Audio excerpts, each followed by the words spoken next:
Hi, folks. How are you doing? I hope you're doing well. God bless you. I am doing this video in order to share um, an article that came out from the CDC called Operational Considerations for Humanitarian Settings.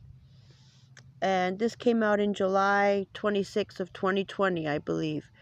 And what they're talking about is instituting, or this is about a shielding approach to humanitarian settings as outlined in guidance docs focused on camps, displaced populations, and low resource settings. So what they're talking about here, in order to protect us from pathogens, right, we want to, I have to be really careful about what I say, because my other channel, Paul Buy Sells Well, has received 2 strikes and is about to be taken down. So I speak the truth a little bit and get caught too much. So anyway, this particular document from that benevolent CDC is highlighting the potential implementational challenges to what's called a shielding approach, basically putting folks into either houses or camps when they have been designated a public pestilence or high risk people, i.e. folks that don't want a gene editing tool inserted into their body. So this is all based, they say, they have an absence of empirical data, which means that they're just making it up as they go along. And it's based on current evidence, right? Known about the transmission and severity of this last crown you with a fake ass plague. So what they're talking about is relocating people into quote unquote green zones. That can either be either within a household, a neighborhood, or a camp. Not like we've seen this before. Germany's got a history of that. Reservations in the United States, which were excuses to quarantine the Native American people, and internment of Japanese and Chinese Americans. So we've got quite a legacy of that already, and we're about to see it again. They're putting it out here and trying to figure out exactly how to do it. So this is about relocating folks into, as I said, green zones. And the folks that they would like to relocate include those who are quote-unquote higher risk. That may be folks who suffer from chronic diseases, chronic kidney diseases, even obesity, heart conditions, sickle cell diseases, and of course the unabjade, right? Those that don't want Nephilim DNA put into their system. Now, although they say that this may appear forced and misunderstood in humanitarian settings, it's really for our own good and our best interest. So, this whole system of implementing camps is allegedly intended to alleviate stress on healthcare systems and circumvent negative economic consequences of long-term containment measures, right? So, I have to kind of back it up and start from the fact that it's well documented that diseases that we know, autoimmune diseases, cancers, and all kinds of other diseases are man-made. On my other channel, I've gone through a thorough explanation of this, but they're all man-made. So this is a setup to get us, quarantined and get us put into the position where we're totally segregated and isolated from society. So this document explains how they are thinking about doing this, and I think, This is from a year ago. So I think it's worth taking a look at.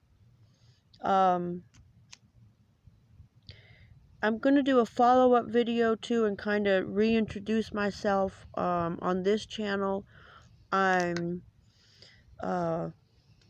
somebody that I've always knew that the Lord existed, but I felt disconnected for the majority of my life. And I found out that that disconnection has been intentional. I was a victim of ritual child sexual abuse as a child. My father is a member of the Navy, and that's where a lot of Satanists do their recruiting, is in um, our armed forces. And really, ritual child sexual abuse is the most widespread cult in the world. It goes on in every town, every city, and you can bet that you know somebody, if you haven't been a victim yourself, you know somebody who has. So I was not aware of this for many years in my life until the Lord came into my life 2 years ago. And my body started rejecting um, the gene editing put in since day one. I was injected with black goo by my satanic father.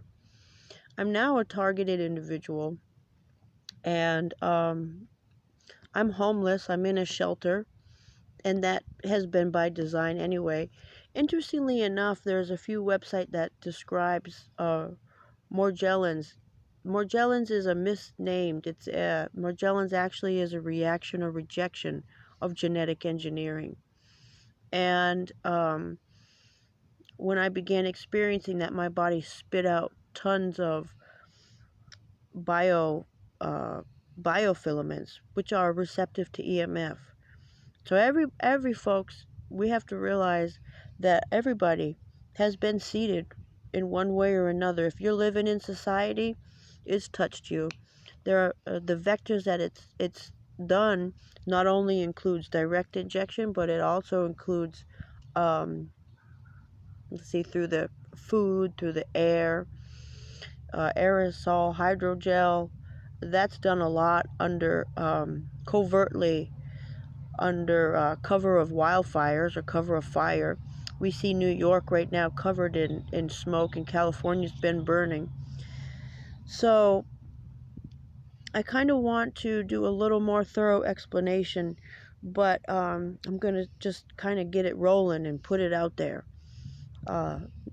So the one thing I do want to leave folks with is that the persecutions that we experience in this life is because we are children of God and because God loves us so very much. I know for a fact that our Redeemer is on his way. Oh, and the wrath that he has for these workers of iniquity is unparalleled.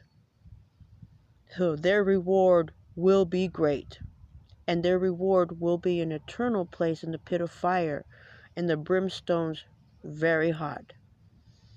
So even though I used to be an attorney and I was disbarred in a great deal of shame, now I don't have any shame about it because I know that the brain fog that I experienced, the debilitating brain fog that I experienced, was intentional. It happened after I represented a client called Mark Miller, who had information about massive poisoning in and around Riverside County and Menifee. And my brain fog and my subsequent humiliation and losing my license, none of that was by accident. Just like my seeding from day one as a baby with black goo, that was not by accident either. There is no such thing as coincidences. So I'm going to get a little bit more organized and present a little bit more information about anything, but I want to put it out there. If you've been a victim targeted by Satan since day one, you're not alone. Oh, and boy, we stand in good company. We stand in good company. I've read today the book of Enoch, and I just tell you, the glory that's coming, the power, the authority, and the dominion of the Lord is so incredibly glorious that whatever you're going through here, don't let anything, anything get in your way of seizing that crown that's been promised to you. Don't feel miserable about yourself and about your situation. Evil feeds off that misery. Call upon the Lord, and He will answer you. He will never leave you desolate, and His word will not come back void. So I love you guys. I'll be posting more until this channel goes down, and then I'll post more on another one until. So I love you guys. I will talk to you soon. Check out what they're saying about these future camps. It ain't nothing new. There ain't nothing new under the sun. I love you guys. God bless you.